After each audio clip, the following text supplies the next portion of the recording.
The single father froze as soon as he stepped into the abandoned house. A young boy was hunched over on the cold dirt floor, chewing on handfuls of dry grass. But it was what the boy said next that nearly brought the man to his knees. Why would a child have to learn how to survive like that? Dad, do you think if we plant a cactus in a bucket with a hole in the bottom, it could still survive?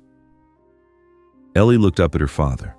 She didn't smile, but she didn't frown either. She went back to wrapping a piece of copper wire around the cracked threads of the faucet, moving slowly as if each twist could hold back more than just water. Her hands trembled slightly, but her eyes stayed focused. Some questions don't need answers right away because the question itself already carries the truth. Maybe it could still live, she whispered, if the sky remembers to rain and the earth isn't too cruel. Michael Reese bent down and held a plastic jug under the dripping tap, collecting the slow, steady drops of water. Each drip echoed in the dusty backyard. The house they were renting used to be an old storage building from the landowner's grandfather's time. The walls were peeling, the floor cracked like a spider web, but the rent was cheap, and Michael always believed that as long as there's a roof, it's still a home. "Do you hear that?" Ellie whispered, looking up. "Behind us, in that old house." Michael paused. He tilted his head and listened. The sound wasn't loud, but it was there. A steady creaking, like something dragging across the wooden floor or softly scratching. It wasn't a cat. It wasn't the wind. It wasn't random. He gently set the jug down at his feet, his eyes fixed in the direction of the faint sound. One hand brushed the dust from his shirt, then he said just loud enough for Ellie to hear. Probably just some animal that wandered in or someone looking for shade. "Stay here. Don't follow. I'll go check." Ellie nodded, but her gaze didn't leave the rundown house less than 200 meters away. It had no windows left. The tin roof was buckled and the wooden beams seemed to be clinging to the last of their shape. It had once stored construction materials, but after a fire years ago, no one touched it again. Michael walked toward it, not slowly, but not rushing either. He had traveled through regions drier than this, had seen people fight over a mouthful of water, had watched fellow soldiers die for lack of a single shot of morphine. Survival doesn't always depend on speed. Sometimes it's about stopping at the right moment. When he got close, the half-closed door creaked open. The inside wasn't completely dark. Part of the roof had collapsed and sunlight sliced in at an angle. Michael stepped in quietly, trying not to make a sound. As his eyes adjusted to the dim light, his heart sank. There was a child curled up in the corner, head bowed, low, arms wrapped around something he was chewing. No crying, no panic. Just a small figure, completely still in a way that felt unnatural. Michael stepped closer. Then, closer still. His boot nudged a broken plank, making a soft clack. The child looked up. It was a boy. His face was so dirty it was hard to tell skin from grime. His eyes were red but not wet, and what he was chewing was dried grass. The boy quickly covered his mouth with his hand, then backed away, clutching the handful of dry grass to his chest, as if afraid someone would take it from him. Michael didn't have time to think. His heart was pounding, not from fear, but from a strange kind of pain rising from deep inside his gut. "I won't bother anyone," the boy said, his voice hoarse. "I just need some water." Behind him, Ellie pressed herself close to the wall, peeking inside. She couldn't see the boy's face clearly, but she saw the way her father froze. For the first time, she saw him completely still in front of someone smaller than himself. Michael said nothing. He took a step back, removed the jacket he was wearing, then walked forward, leaned down, and gently draped it over the boy's shoulders. The boy didn't resist. He didn't say thank you either. He just sat still, letting his tiny hands disappear into the rough fabric. "What's your name?" Michael asked softly. The boy didn't answer. A moment passed, then came the same words again. "I don't need anything. Just water." Michael let out a quiet but long breath. He glanced around, then turned and waved to Ellie. "Come here. I need your help." Ellie stepped inside, eyes fixed on the boy. She had never seen anyone so thin. His legs were like sticks, both knees bruised, and his hair looked like it hadn't been touched in months. Grab a bottle of water from the truck. Bring it here, Michael said, his voice unsteady. Ellie ran off. While she was gone, Michael sat down next to the boy, leaving space between them. He didn't push. He didn't touch him. My name is Michael. What's yours? The boy blinked, then shut his eyes. He didn't speak. He didn't move. Ellie came back and handed over the bottle. Michael unscrewed the cap and offered it, still silent. The boy hesitated for a moment, then reached out with both hands to take it. He drank in small sips, like it might vanish if he rushed. How long have you been living here? Michael asked. Still no answer. Not resistance, just emptiness. When he finished drinking, the boy placed the bottle on the ground, then curled up, resting his head on his knees. He didn't cry. He didn't tremble. He just had nothing left to hold on to.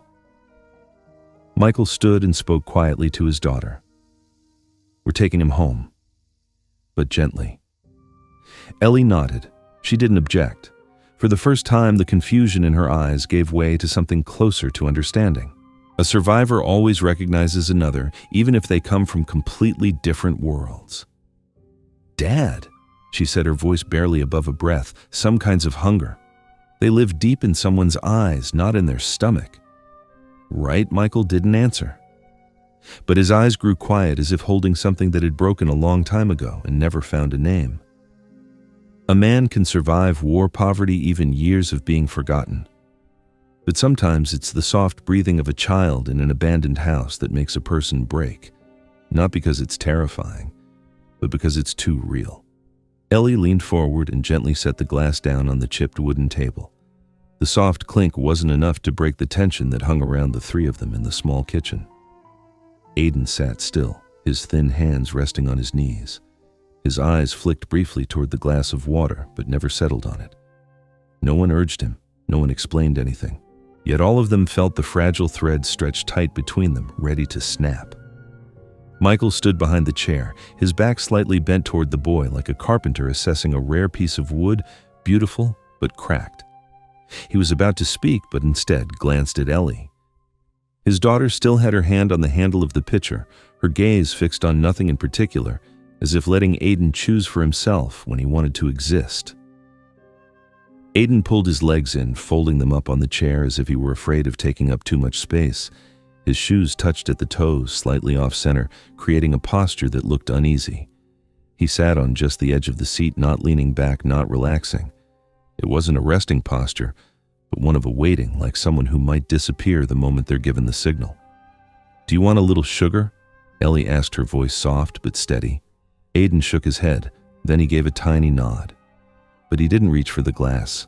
The water inside trembled faintly, like it mirrored all the unspoken things in the room. Michael sat down not directly across from the boy, but at an angle just enough to see Aiden through the corner of the table. He didn't ask why. He didn't push for anything. He just poured himself another glass of water and set the pitcher back down. The silence didn't feel heavy. It felt like patience, like waiting for something to settle naturally. Ellie left the table, went into the back room, and returned with a neatly folded shirt in her hands. She placed it on the table in front of Aiden. This used to be mine. It's too small now. If it fits, you wear it. If you don't like it, that's okay too. Aiden reached out and touched the edge of the shirt. It was a light gray, faded in spots. He didn't unfold it, just laid his hand on top and then pulled it back as if afraid to leave a mark. Michael set his glass down and nudged it gently toward Aiden. His voice was steady and low. You don't have to do anything to stay here. You don't have to be good. You don't have to ask permission to breathe. If you're hungry, eat. If you're tired, sleep. That's it. Aiden didn't respond. He only lowered his head even more, as if trying to disappear into the chair. But after a long while, his hand moved toward the glass, touching it, lifting it. Slowly, awkwardly, but genuinely. Ellie stepped out onto the porch, her hand resting lightly on the doorframe, eyes fixed on the empty yard. She didn't look back, but the sound of the glass being placed back on the table echoed inside her like a fragile signal that the wall between stranger and family had finally started to crack. It was a tiny sound, but enough for someone who had once been left behind to recognize, maybe I'm allowed to be here now. Michael carefully watched every small movement Aiden made as the boy brought the piece of bread to his mouth. He chewed slowly, deliberately, as if weighing whether each crumb was worth swallowing. There was no rush in him, nor was it a habit. It was the reflex of someone who had once endured hunger in silence. Michael didn't interrupt with words. He simply adjusted his own breathing as though trying to create space for the child to feel safe. He understood that some sadness, if touched too soon, could fall apart, but if left alone, it might know how to settle. After a while, Aiden looked up. His eyes didn't meet Michael's, but his voice broke the stillness like a question whispered in a dream. "If I finish eating, will you send me away?" Michael quietly rose from his chair. He didn't answer right away, as if needing a moment to breathe alongside the question that had just been asked. He opened the cabinet, took out a neatly folded thin blanket, then walked back and gently placed it on the armrest near Aiden. There was no explanation in his gesture, but something in the slowness and gentleness of it resembled a promise. Here you won't be turned away, even if you don't yet know how to believe that. That question, can we save it for tomorrow? Aiden nodded. He touched the blanket, then looked up again, this time for real. His eyes searched as if trying to find out whether he was truly allowed to breathe deeply. Night fell.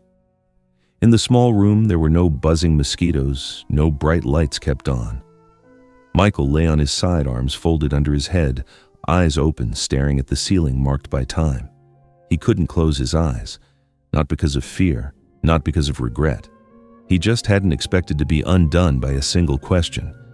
Some children grow up in silence, so every time they speak, it's a kind of escape. And adults, if they lack the patience to truly listen, become the ones who slam shut the only door that child still holds on to. Michael didn't want to be that kind of person, not ever again. Sometime past midnight, Aiden stirred in his sleep. He didn't scream, didn't cry. He just breathed heavily, curling into himself. Michael sat up, didn't turn on the light, didn't say anything. He simply got up quietly, adjusted the blanket over the boy. Aiden didn't wake, but in his half-dreaming state, his small hand reached out and grasped the edge of Michael's shirt. Michael sat beside the bed, holding his breath. He couldn't remember the last time anyone had clung to his shirt like that. The grip had no strength, no demand, but it pressed against his chest like the weight of an old memory. A soldier doesn't cry from wounds, but a father can break from the touch of a small hand. Michael returned to his bed, but didn't lie down. He sat in silence on the edge of the mattress, eyes following the cracks in the ceiling that were slowly becoming visible in the dim light. In his mind, Aiden's question still echoed quietly like a small wave disturbing an otherwise still space. He didn't think it was something he had to answer with words. If Aiden asked again tomorrow, maybe he'd just open his arms and hold the boy tight, so Aiden would know, here, you don't have to earn love. Sometimes all it takes is one hug, tight enough to erase the years a child believed he was something left behind. Because in a world like a desert, everyone is thirsty. But some are too afraid to reach out for water. So sometimes the only thing worth holding on to is a silent promise. You won't be left behind again. The air in front of the clinic felt frozen in a thin, taut silence. Inside, the only sound was the steady ticking of an old wall clock and the faint breathing of those waiting. Ellie sat on a cold wooden bench, gently fidgeting with the strap of her backpack resting on her lap. Her eyes wandered around the room and paused on an elderly woman sitting across from her, slowly chewing a piece of candy wrapped in silver foil that had faded like time itself. "Ma'am, are you waiting to see the doctor?" Ellie asked softly, still toying with the zipper. The old woman nodded, offering a gentle smile tinged with sadness. Strange that boy doesn't look like he's been properly cared for, but the man with him has the eyes of someone who's lost more than once. I just hope they found each other in time to save each other. Ellie didn't respond right away. She tilted her head slightly, thinking for a moment before speaking. "My dad found the boy in an old abandoned place somewhere. People stopped going a long time ago. When he found him, the boy was chewing dry grass like it was the only thing left." The old woman leaned forward, her expression darkening. The candy paused between her teeth as she spoke slowly. "You mean that child has been living like that for a long time?" Ellie nodded. "I'm not sure exactly how long, but my dad is having the doctor check him out." The door creaked open softly. Michael stepped out his face, looking like he'd just been punched in the chest with a thick book. He didn't say anything, just motioned for Ellie to come inside. Inside the room, Dr. Helen Carter was still packing up her flashlight, quietly satisfied with the silence that came with more than 50 years in the profession. These aren't bruises from tripping or getting bumped while playing Michael. This bone is misaligned. That kind of damage comes from deliberate, repeated force. Michael placed a hand on his chest, as if trying to hold in a pain without a name. Did you ask him? No need. The body always remembers what the mouth can't say.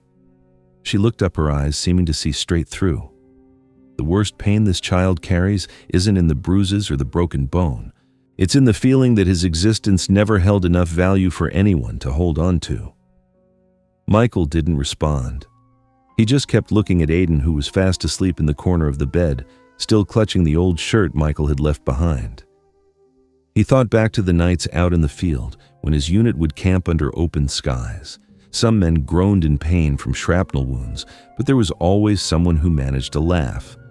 But this child didn't cry, didn't groan. He didn't even seem to know what kind of sound he was supposed to make. Ellie leaned gently against the doorframe, her eyes quietly following Aiden's every small movement. The boy's lips moved slightly, his head tilted to one side like he was reaching for something in a dream.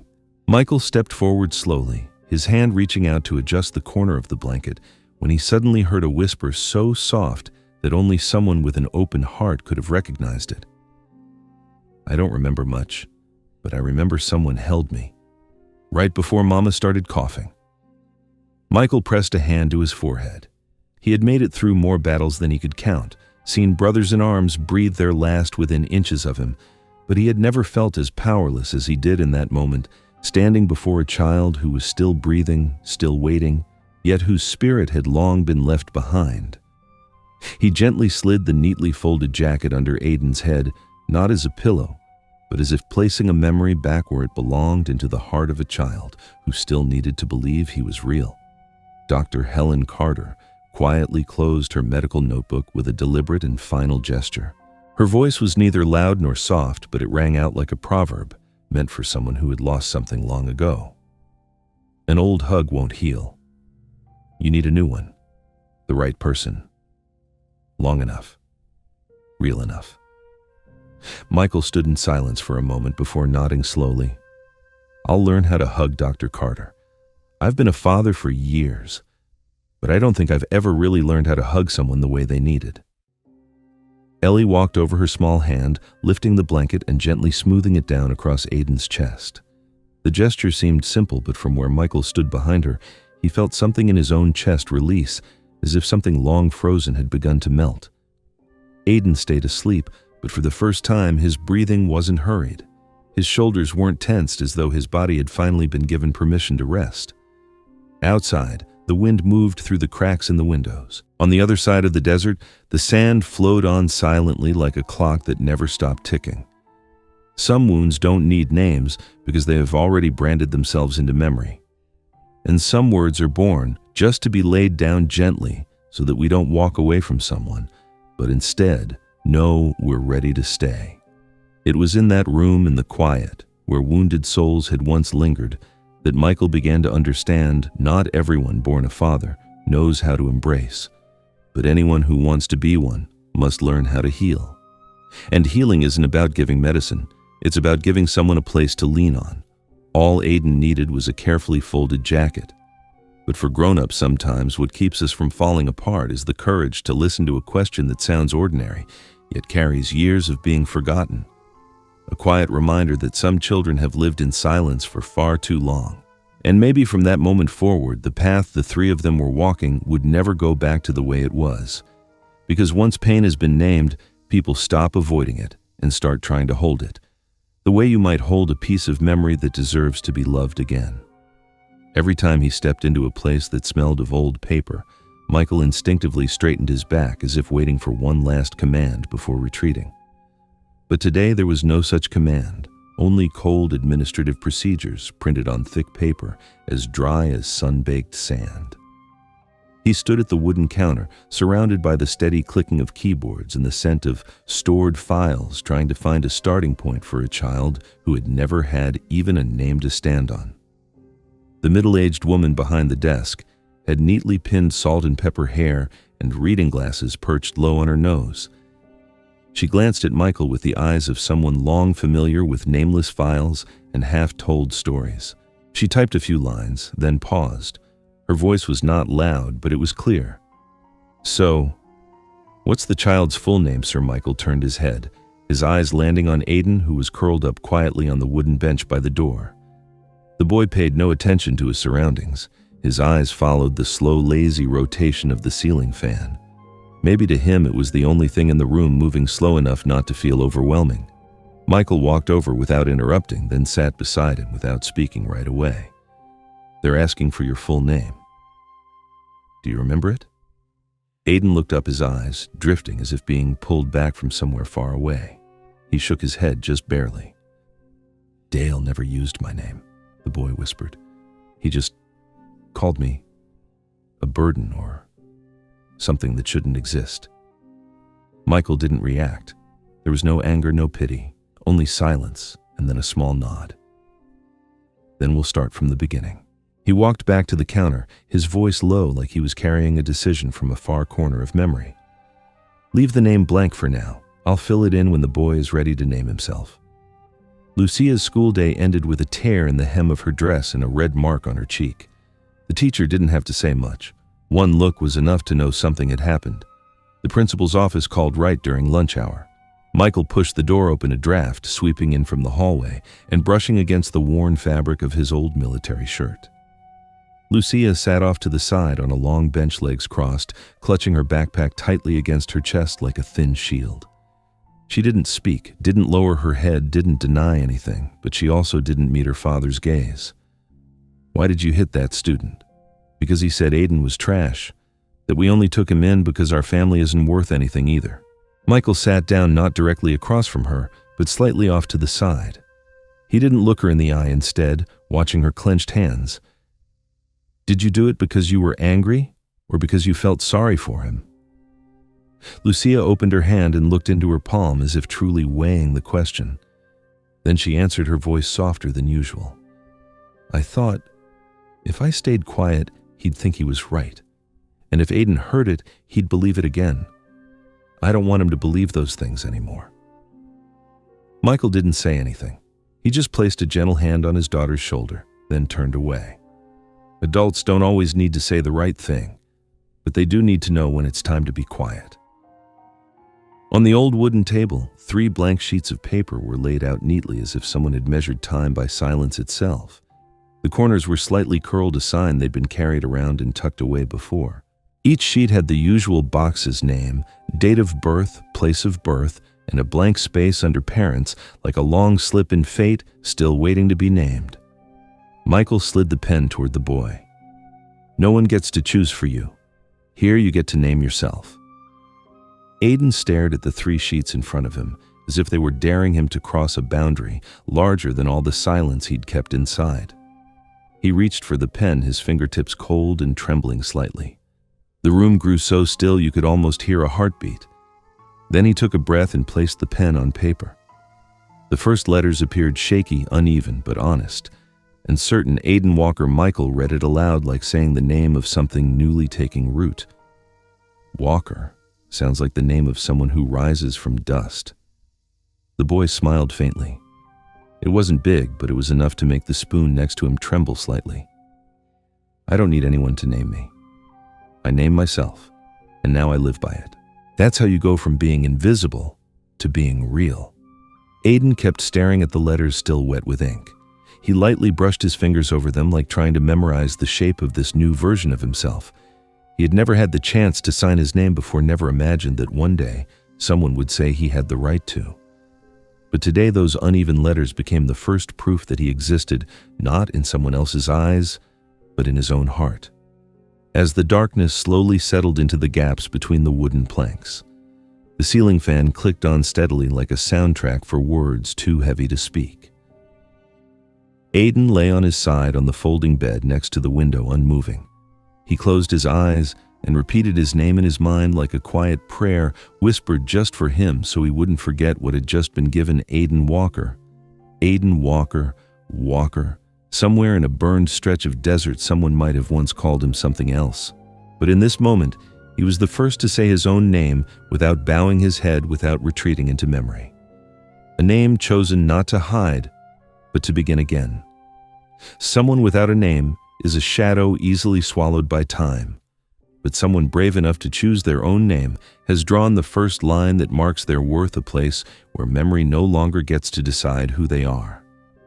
Michael stood silently at the door, still holding the warm glass of milk as if he hadn't yet decided whether to set it down or hold it close. In the end, he leaned in and gently placed the milk on the table beneath the soft blur of the nightlight. No one said a word, only the faint rattle of glass in the wind. Aiden turned his head not to look directly at Michael, but at the blurry reflection on the window pane, a figure too smudged to recognize clearly, but too real to deny. He didn't ask, "Are you there?" Because deep down, he already knew. No one prepares warm milk in the middle of the night for someone who doesn't belong. No one said a word when the first footsteps echoed through the old brick town hall. Under the dim yellow glow of crooked ceramic bulbs, Dale Morgan appeared like a long-awaited weight finally ready to drop. He walked slowly, one hand resting loosely on the shoulder of a man in a black suit with slicked-back hair and a gaze that looked at the world with unapologetic contempt. That man was his lawyer. He wasn't there to explain. He was there to claim. Michael Reese remained seated quietly, shifting his body, placing his arm gently across Aiden's chest, just as the boy flinched and curled up. In that moment, Michael felt each of the child's trembling fingers clutching his shirt, cold and afraid, as if one more step from Dale would bring the past crashing back down to devour the boy. The town clerk running the hearing forced a smile, trying to keep the atmosphere civil, but no one smiled back. In the cramped and stifling space thick with desert dust and body heat, Dale's voice cut through like a blade. "I'm here to take back my son." His lawyer presented a slim folder. "Mr. Mayor, my client holds the original birth certificate and has never signed any document relinquishing custody. What Mr. Michael Reese has done is the unlawful detainment of a minor." A few murmurs spread through the crowd. Someone sitting behind Michael whispered, "Well, any father has the right to claim his child, right?" Another voice added with a cold chuckle, "That kid, anyone could raise him. Just pick him up and he's yours. Since when is that how the law works?" Michael stayed silent. He leaned down face level with Aiden. Their eyes met. Nothing was said, but the boy gave a small nod. When Michael stood up and stepped forward into the center of the room, his gaze toward Dale held no hatred. It was simply a mirror reflecting the plain truth. "You brought a birth certificate." "Fine. I just want to ask one simple question. Is there anything at all that proves you ever loved this boy, or do his bruises and frightened eyes say it all?" Dale let out a sharp laugh. "Guys like you think you've got the moral high ground. Now I raised him after my wife died. I fed him. I clothed him. Then one day he was gone. And now you people are telling me I can't take him back." Michael didn't turn around, but his voice grew firm. "If you really cared for him the way you claim, then why did he survive by eating dry grass in what was basically a hollow shed in the middle of the desert?" A wave of silence swept across the room. Sheriff Raymond Cook stood in the corner quietly removing his hat without a word. Aiden remained behind, his eyes fixed on Michael's shoulder. A woman stood up from the third row. She ran the small grocery stall at the town market. "I've seen that boy wandering near the gas station, alone, his hair matted with dirt like he hadn't bathed in months. No one ever came looking for him." Dale Morgan frowned, his voice cold and sharp. "You don't understand. That boy ran away on his own." That was when Sheriff Cook finally spoke. "Mr. Morgan, if you have evidence the child left on his own, we'll take that into consideration. But for now, given the medical records from Dr. Carter, the witness statements, and the boy's current state, I'm required to make a temporary ruling." Dale jerked back from his seat as if his pride had just been stabbed, but his lawyer's hand pressed firmly on his shoulder, stopping him at the last second. Sheriff Cook then stepped forward, his voice not loud but steady and final, like stone striking stone, echoing the kind of justice the town still believed in. Your custodial rights are hereby temporarily suspended. We need to hear directly from the child. No one can make a final decision until his voice has been heard. All eyes turned to Aiden. The boy let out a quiet breath as if something heavy had been stuck in his chest. Then he took a hesitant step forward. No one urged him. No one reached out a guiding hand. Michael Reese stood still, his gaze steady, almost like he was sending a silent message. If you believe you're strong enough, then go ahead. Aiden looked at Dale. Then he turned to Michael. His voice was small, but it didn't shake. He's not my dad. He left me in a place with nothing but dirt and rocks. No one heard me calling. I don't remember everything, but I remember how empty my stomach felt and how my hands were shaking because I was so hungry. But my dad is the one who never left me. No one clapped. There was no need for praise. Sheriff Cook quietly scanned the faces around the room, then spoke in a low, even voice. Within the next week, we'll hold a public hearing. And if what this boy says is true, then the man who abandoned him in that dry, barren land will face justice. Dale lowered his head, not out of regret, but because he no longer had the pride to keep it raised. Sheriff Cook gave a slight nod, needing no further words. People began to rise from their seats one by one, each carrying the weight of what they'd just witnessed. No one whispered, no one gossiped. Only the sound of footsteps filled the room as the evening sun cast long shadows on the old tile floor. Michael gently tightened his grip on Aiden's hand. Together, they stepped out, walking into the fading light of day.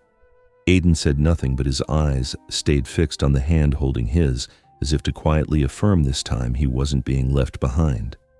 And in the silence that followed, something had quietly shifted. Not every glance was filled with belief, but no one dared to deny that some bonds, even without blood, were strong enough to make a child walk into a crowded room point and say, "That man is my dad." Within, in front of the Dry Creek Town Hall, the two wooden doors slowly creaked open. The soft sound of the hinges was enough to hush the murmuring crowd. No one really saw the boy walk in on trembling legs. What they noticed were his eyes no longer hiding. Aiden walked beside Ellie, who was a year younger but steady, as if she had always known how to lead. Both wore plain white shirts and neatly pressed brown khaki pants. There was nothing fancy about them, but in each quiet step was a kind of quiet courage that made even the adults fall silent. Michael followed behind them. He didn't say a word. He didn't look around. He walked like every step was helping push away something heavy buried deep in his past. He stopped at the back row of seats and gently placed one hand on the backrest, as if to hold in the breath that had just escaped his chest. The town council was already seated. Sheriff Raymond Cook sat in the center, shirt buttoned up to the collar, his familiar silver pen resting neatly on the edge of a small notebook. To his left sat the representative from Child Protective Services. To his right, the court clerk reviewed the meeting notes one more time. Ellie guided Aiden to the middle row where they sat next to Dr. Helen Carter. She handed the boy a small cup of water, then looked toward Michael and gave him a quiet nod. It didn't mean good luck. It meant simply, "We're here. Let him speak." On the old brick wall behind the assembly, the faded American flag leaned slightly, the fabric puffing gently with the breeze from the slowly spinning ceiling fan. The mayor was absent, but nearly every seat was taken. Some people had never attended a hearing before, but today they showed up drawn by a mix of curiosity and guilt. Many of them had walked past that abandoned house. They'd heard the rumors. They'd said nothing. They didn't come to judge. They came to witness that a child had survived in silence, and now he was about to speak. Sheriff Cook was the first to speak, his voice low and slow. This hearing is to verify the legal standing of the claim and the testimony of minor Aiden Walker. The focus is on allegations of abandonment and abuse by Mr. Dale Morgan. He didn't look at anyone in particular. He simply concluded, "We're not here to find a winner. We're here to find the truth." Dr. Carter stepped forward, holding a medical file. She didn't need to read from it. Her voice was gravelly but clear. I was the attending physician during Aiden's first week under Michael Reese's care. On his body, I found 12 old scars, 3 bones that had healed incorrectly, and several fresh bruises no older than 10 days. But the deepest injury wasn't to his skin or his bones. It was in the way his nervous system flinched when someone called his name loudly. That kind of reaction, that's the mark of long-term emotional trauma. No machine can show it. But when a child starts shaking just because someone says their name, you know someone once shattered that child's trust. She didn't cry. No one did. But in the very last row, old Thomas Whitaker, the town's retired carpenter who had seen 3 mayors come and go, lowered his head and placed one hand over his chest, as if something inside him, something ancient and quiet, had just cracked open again. Sheriff Cook gave a small nod. He turned to Aiden, his voice dropping by half. "You can stand if you want to, son. No one's going to force you. Just tell us what you remember in your own words." Aiden rose to his feet. He didn't let go of Ellie's hand, but his eyes didn't scan the room. He looked only at the window behind the podium, where a thin stream of sunlight came through, catching the floating dust like silent threads. "I don't really know where to start, but there was this one time I dropped a bowl. Mr. Dale didn't yell, didn't hit me right away. He just looked at me, then quietly went to get a rope and tied my hands to the table leg like someone tying up a dog to stop it from running. My mom had already passed. I lived with him in a house without windows, and there was no one else I could call family." Ellie squeezed his hand but said nothing. Aiden went on. "He said I didn't need school. Said keeping me around was like holding onto a rock, heavy and useless. One time he took me outside. It was freezing. The abandoned house was in the middle of a patch of dry grass, no bed, no water. I thought he was going to look for food, but he never came back." The whole room went silent. Aiden's words weren't bitter, and they weren't dramatic. They were just small, honest stones being pulled up from the deep well of memory. A man from the back row stood up. He wore glasses and held a USB drive in his hand. Everyone knew him. He ran the only gas station in Dry Creek. "Excuse me, I have a video clip from the station's outdoor camera. It's from the exact night Aiden was left behind.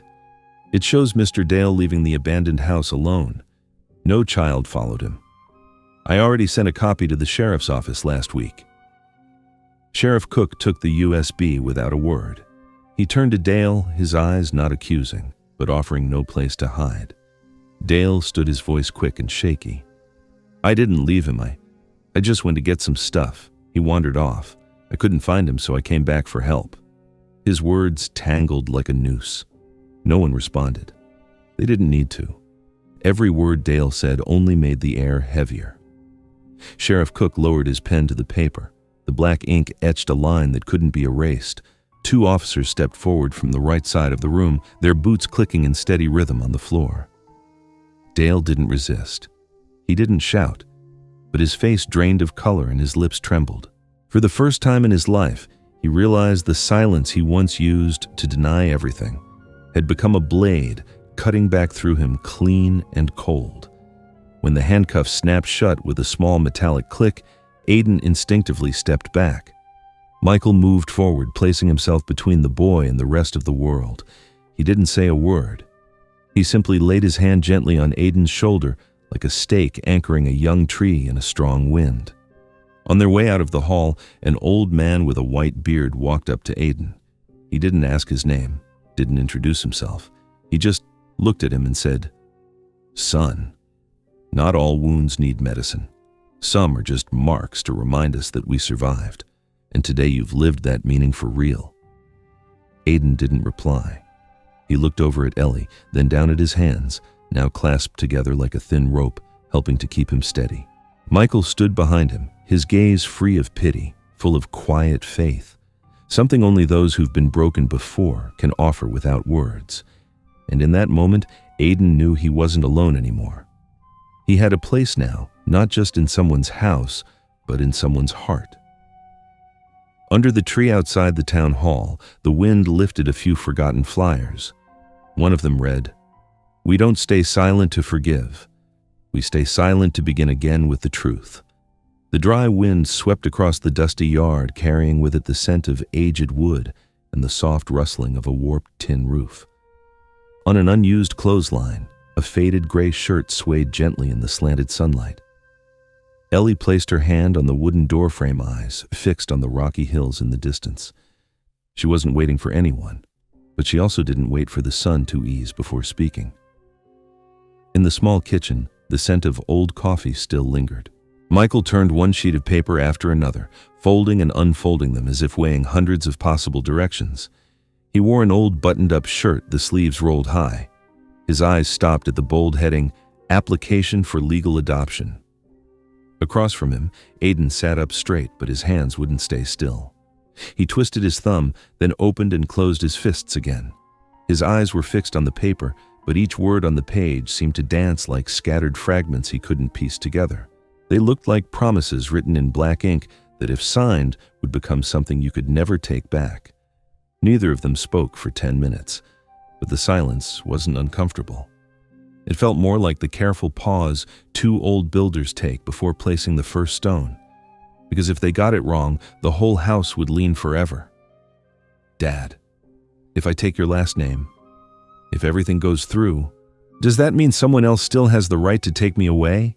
Aiden's voice was barely more than a whisper, slipping through the leaves, clear but cautious, as if just saying the words might bring bad luck. Michael listened fully, then set down his pen, interlaced his fingers, and kept his eyes on the small face, waiting for something solid to hold on to. His voice was calm and low, but something in it ran deep and still. Some things, once they've touched the heart, can't be taken away by any power. Family isn't proven by blood. It's proven by who stays. Aiden nodded, not because he fully understood, but because he wanted to believe it, and so far, Michael had never left him behind. That afternoon, the sunlight slanted through the wooden window frame, casting long shadows across the desks. Ms. Angela placed a stack of printed sheets on the front table. Her voice was steady, though there was a thoughtful note beneath it. This month's essay topic: write about the person who changed you the most in the past year. It doesn't have to be anything big, just something true. Ellie didn't write anything at first. The pencil sat between her fingers, twirling once, before stopping when she squeezed a little too hard. The lead cracked silently, but she still felt the sound somewhere inside her, like a tiny fracture no one else could see. When it was her turn to share, Ellie stood up. She didn't look at her teacher or her classmates. "I'm not picking someone famous, and I'm not writing about my dad. I just want to talk about a boy who used to pick dry grass off the floor of an abandoned house and eat it like it was the only meal he'd ever get. Now he eats dinner at our table, and he taught me something, that no one is trash if someone's patient enough to pick them up and clean them off. No one clapped, no one said a word. Ms. Angela only said one thing as the class ended. This essay should be sent to the adults who really need to read it. 4 days later, the local news station came to Michael's house. They didn't want to film anything, just ask a few questions. Michael frowned, hesitating as he looked at Aiden.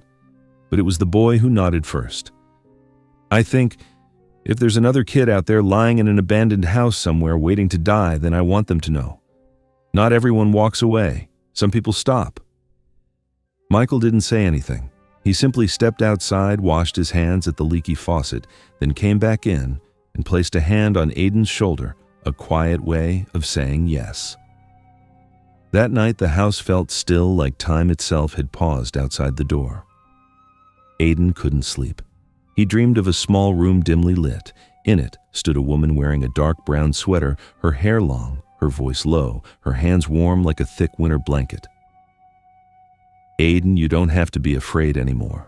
I'm still here." He woke without needing a light. Moonlight spilled in through the wooden window. No one cried, no one screamed.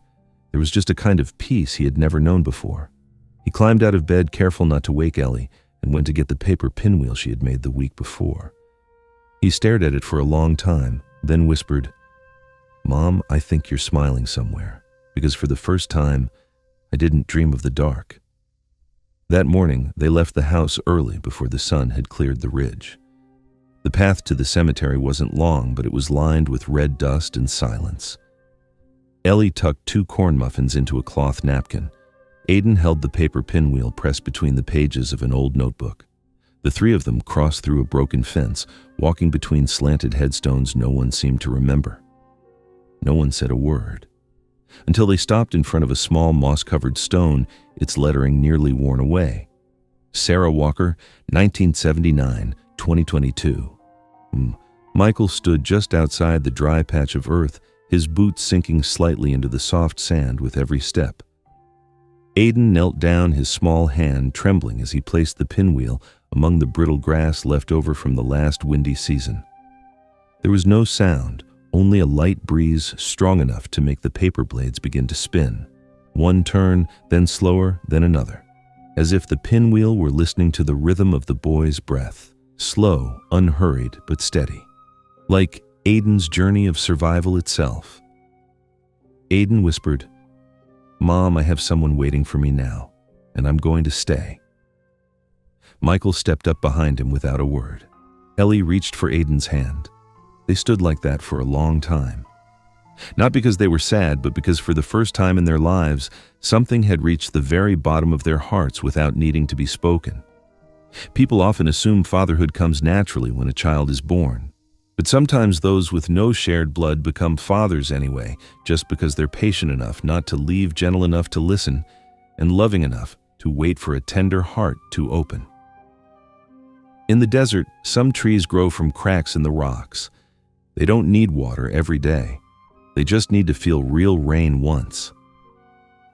The sound of water dripping from a leaky rubber hose into a dented aluminum basin echoed steadily like the familiar breathing of a home that didn't need many words to understand one another. Everyone in the yard had their hands busy, but no one was in a rush. Aidan crouched by the toolbox, his eyes scanning each wrench as if he were trying to name them one by one. The dark shirt Michael had given him hung loosely on his small frame, the sleeves rolled up 3 times but still sagging. Yet the boy didn't complain. He simply asked in a voice so soft the black dog at his feet didn't even bother to turn its head, "Do tools get lost a lot?" Michael was prying open a valve cap when he paused for a second. He didn't turn around, just replied, "They don't get lost. They just haven't found the right place yet." A minute passed. Aidan quietly handed him the exact wrench he needed without asking. There was no praise, no compliment, only a small nod from Michael. His eyes never leaving the task, but clear enough for Aidan to feel it. He'd done it right. That look didn't mean good job, it meant I see you. Ellie sat nearby, pretending to focus on coloring a wrinkled sheet of paper, though her hands kept flipping it back and forth ever since Aidan sat down. She didn't ask questions, didn't compete, didn't make Aidan feel like he was intruding. Her presence was like the soft light at the end of the day, not dazzling, but just enough to remind someone which way led home. A sharp click came from the machine valve, making Aidan flinch like someone had just called his name in a strange dream. Michael slowly stood up, sweat beading on his forehead, and wiped it away with the back of his hand. He walked over to the edge of the water tank and sat down with the calm ease of someone who had made peace with life's small errors. He patted the empty spot beside him, not a command, not a push. Aidan hesitated for a moment, then walked over his steps, carrying a quiet caution and a kind of hope he hadn't named yet. "When I was about your age," Michael said softly, "I broke the whole water tank just because I twisted the wrong pipe." My granddad didn't yell. He just handed me a shovel and said, "If you want to know what responsibility means, go dig a well." For 3 months, I dug and kept quiet, until I could fix what I messed up. Aidan looked down at his knees, rubbing the frayed edge of his pant leg between his fingers. "If one day I'm not good anymore, would you change your mind about me?" The question dropped onto the dry ground, rolled a bit, then lay still in the dusty yard. Michael didn't answer right away. He leaned back, looked up at the pale red sky. People don't stay because someone is good or bad. They stay because they know they need each other, not in a way that traps them, but in a way that if one person is gone, the other feels like something's missing. "Do you understand?" Emilio didn't respond, nor did he nod. He simply leaned slightly, then slowly shifted closer to Michael.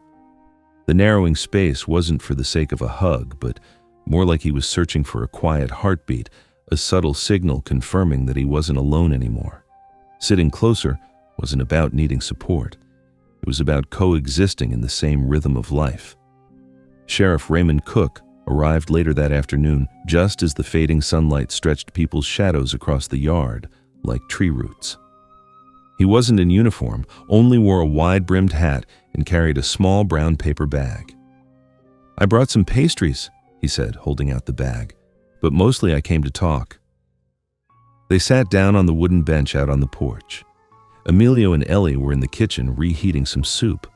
The black dog slept beneath the table, occasionally twitching as it dreamed of something unknown. Cook looked at Michael for a long while, then said, "The county's Child Services Center is short on people who really get these kids, folks with life experience, not teachers, not therapists, just people who show up. Would you consider working with them?" Michael gave a faint smile. "I don't have fancy words. I just know that if I see someone about to fall, I help them up. That's all." Cook nodded, like that was the only requirement that ever mattered. That evening, Michael shared Cook's invitation with the family during dinner. Emilio listened but didn't say a word. Afterward, he quietly excused himself and went to his room, skipping the usual good night. Ellie watched him go, then said softly, "I think he's writing something. I saw him rip up 2 pages already." Michael didn't ask. He left it alone. When a young tree wants to grow, you don't trample on it. The next day, the town library held a special session called Self-Worth for Formerly Abandoned Kids. Dr. Helen Carter led it. She had personally invited Emilio to share his story. He declined, not with hesitation or fear, just simply no. Still, when the session began, Emilio was there. He didn't sit in the circle. He took a seat in the very back. Ellie brought a folded piece of paper with her. When Dr. Carter smiled and asked, "Would anyone like to share something they've learned about themselves?" Ellie raised her hand. She stepped into the middle of the circle, unfolded the paper, and read aloud, "I don't know how to speak in front of people, but I know this. When someone gets left behind, they don't need anyone to ask why. They need a hand held out. No explanation. Just presence." No one said a word. A few adults lowered their heads. An elderly woman folded her hands over her chest. And Emilio, sitting in the last row, didn't smile, didn't cry. He just looked at his palms that only yesterday were still stained with engine grease. That night, Michael saw Emilio sketching something under the dim light. A house with a short fence, a water tank, and a cactus. A man with graying hair, a girl with her hair tied up high, and a black dog that still had no name. He drew, then erased. Drew again, adjusted the lines. Michael didn't come closer. He simply watched from afar. After a while, he turned away without saying anything. But in his heart, a quiet sentence surfaced, needing no one to hear it. A child who can redraw their life is a child who's truly alive. A vivre, and sometimes all it takes is for an adult to stay still long enough for the child to find their own way out of the dark. The air outside felt stiller than usual. That day, the desert wind didn't bother tugging at the cloths draped loosely over the front yard fence, nor did it spin the children's pinwheels like it usually did. Inside Michael Reese's chest, the silence tasted like an unshaken cup of early morning coffee, bitter strong, and waiting for a hand to stir it. Ellie sat by the window-frame sketchbook in hand, though her eyes weren't following her pencil at all. She was watching Aiden, the new little brother in their home, who sat quietly on the porch next to the cactus pot that had just begun to bud after months of drought. Michael was about to speak when the house phone rang its tone, echoing like a voice from a long-forgotten past. It was Sheriff Raymond Cook. "There's a young man named Isaac Walker, 22 years old. Says he's been looking for his little brother for 3 years. Any chance you saw this coming?" Michael gripped the phone cord tightly but didn't respond right away. His fingers clenched as if they could crush the colorless line. He knew Aiden's name, even described the scars on his wrists, and he knew about that old stretch of dust hollow where the kid was left. Michael, I don't think this is a coincidence." Michael stood still for a long moment before finally setting the phone down. He didn't call for Aiden.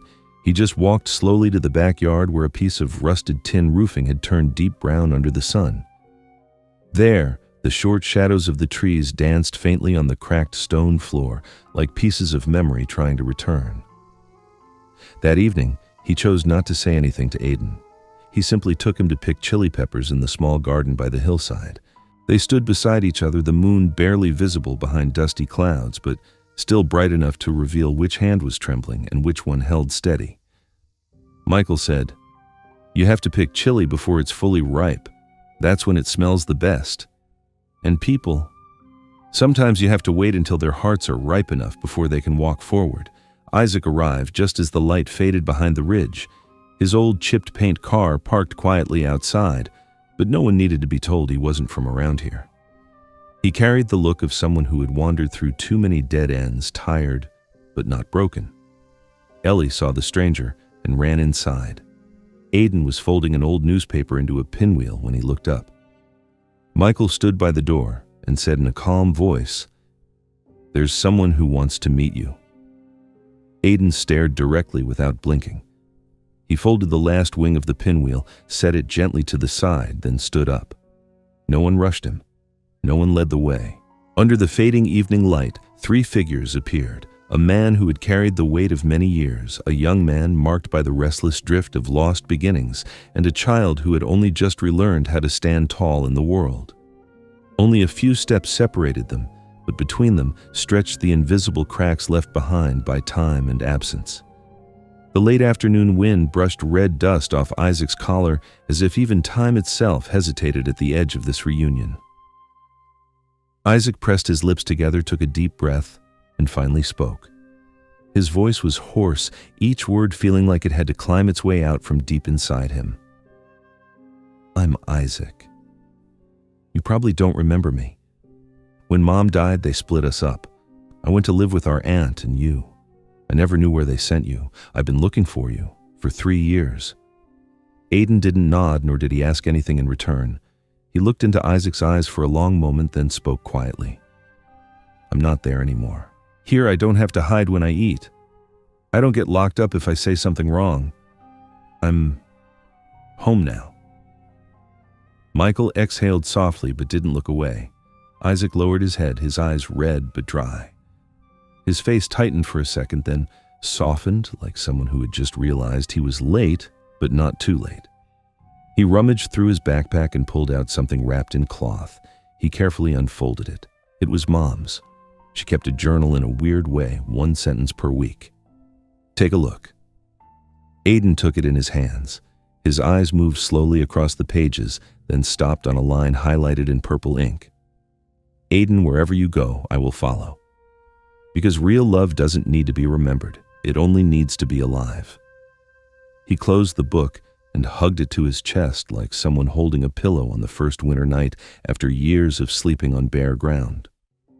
Ellie, who had been standing a little ways off, stepped closer. No one called her over, no one signaled.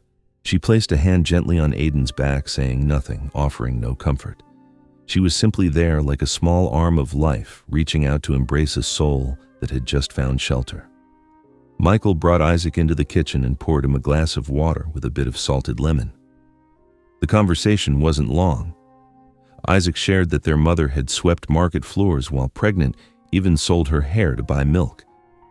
But when the illness couldn't be treated, she only managed to write a few lines in the book before fading away. The relatives split the 2 children like dividing the weight of a worn-out bundle, and no one bothered to keep Rose's name. "You're the part Mom left behind. I didn't realize how precious that was until I lost it. Nothing means more than knowing you're living for someone." Michael didn't answer. He just looked out the back window. Aiden was still out there gently touching the unfinished pinwheel. He wasn't crying, but his shoulders trembled slightly, not from fear, but from something deep in his chest, letting out a sigh.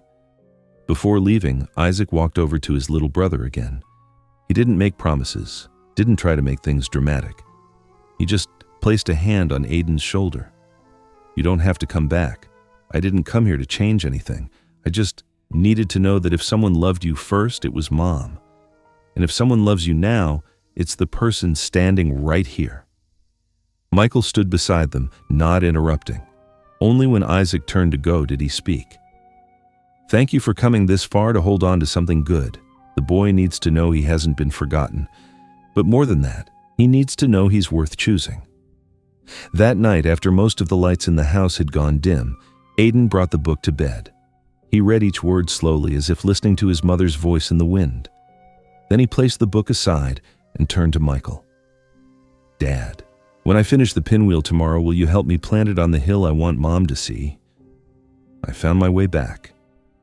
Michael nodded, saying nothing, but his eyes lingered on the handwritten line where a working-class mother had spoken for millions who never got the chance. Love doesn't need to be remembered, it only needs to be alive. A little while later, Aiden fell asleep. Michael sat nearby, keeping watch.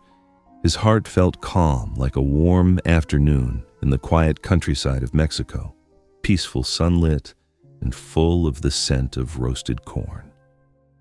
He whispered, "Tomorrow we'll raise the wind vane, but from now on, son, you're no longer drifting."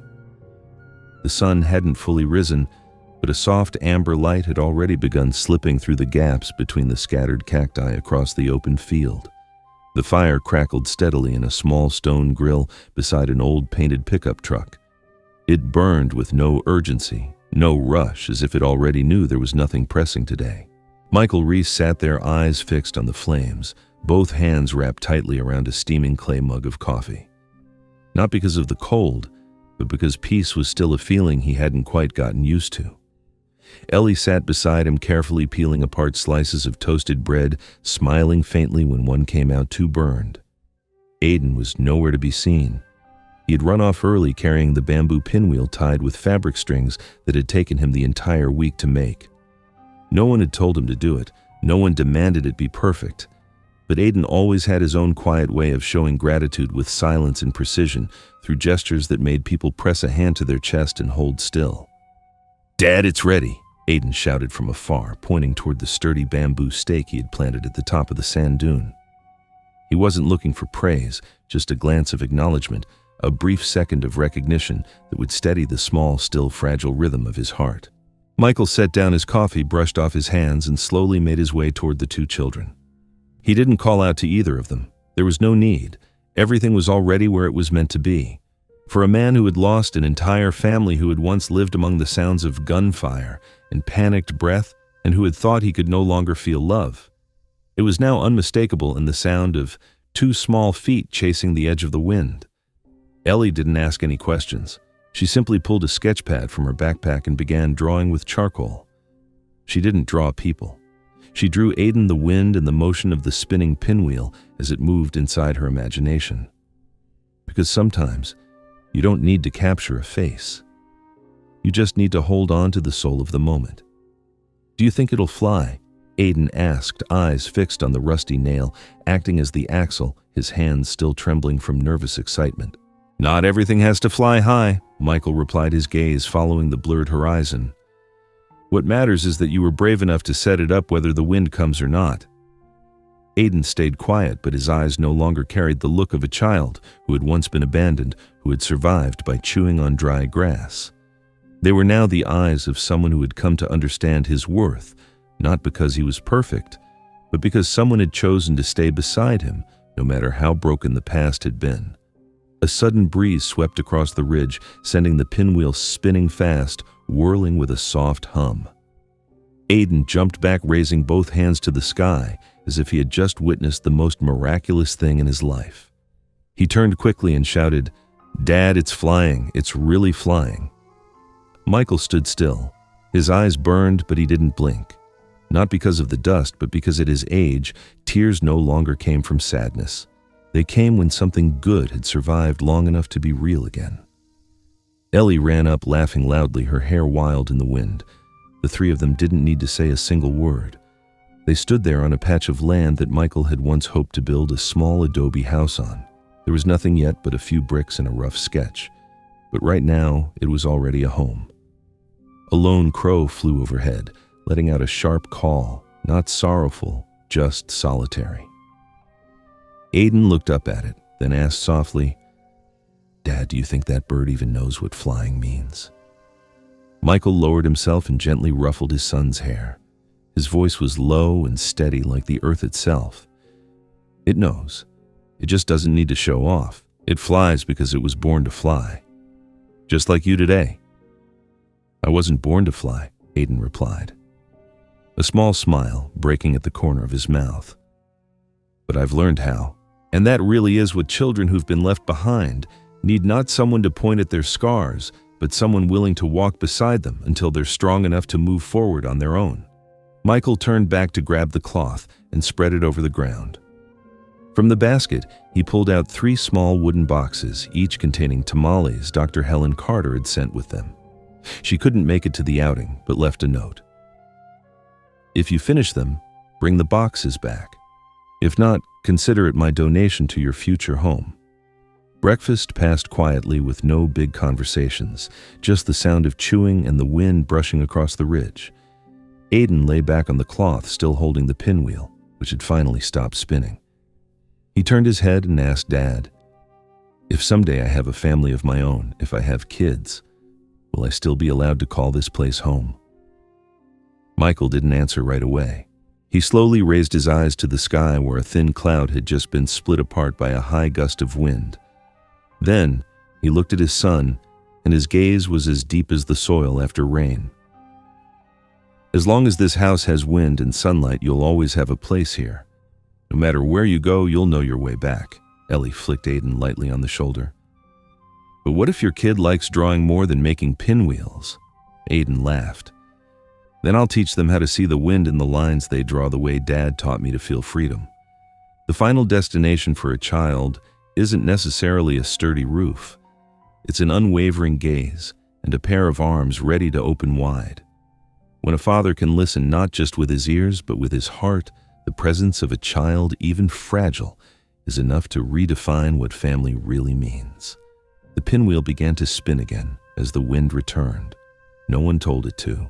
It simply did what it was made to do, just like the children once forgotten who one day will find their wings without needing anyone to lift them.